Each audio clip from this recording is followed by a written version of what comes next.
Welcome to Conservatism in the Western Tradition. I'm Winston Elliott, Director of the Center for the American Republic, which is a program of the Free Enterprise Institute. Today we have with us Dr. Bradley Birzer. Brad is the Russell Amos Kirk Chair in American Studies at Hillsdale College and Professor of History. Welcome, Brad. Thanks, Winston. Very glad to be here as always. I'm really glad to have you with us today to discuss conservatism in the Western tradition. And maybe you could get us started by telling us what is conservatism in the Western tradition? Yeah, that's a great question.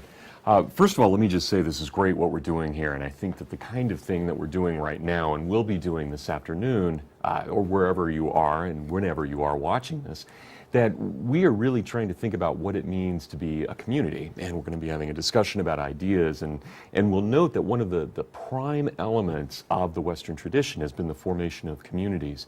Even as far up as the American Civil War, we know that what we saw in that war, brutal, bloody war, but even there we see an extension of this idea of communities, essentially communities from the North banding together with other communities from the North to fight communities from the South who have banded together as well.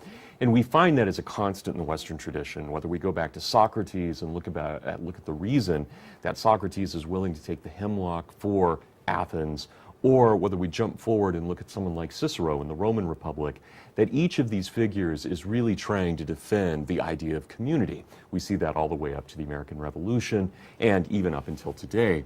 So that is one, I think, of the key components. And what we're doing here, as Winston and I are talking, the kinds of programs that the Center for the American Republic sponsors, are programs that really allow for a discussion-based community. We allow for these communities to talk about serious ideas, and we continue what has been called the Great Conversation, which really begins, depending on your theological viewpoint, could go back as far as God speaking the universe into existence. These are things of incredible weight and importance. These aren't the kinds of things that you might find just on the back of a truck with a nice bumper sticker or on a refrigerator magnet. These are serious points of discussion. And we know that men and women of goodwill can disagree about many things, and certainly today we'll be presenting ideas that can be controversial at times, but they also have great weight, and we will try and give that great weight and all due consideration to those ideas.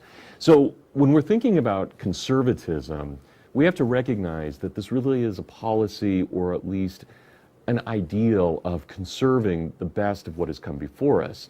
We all, you and I, members of the audience, we can always think about things that we shouldn't conserve.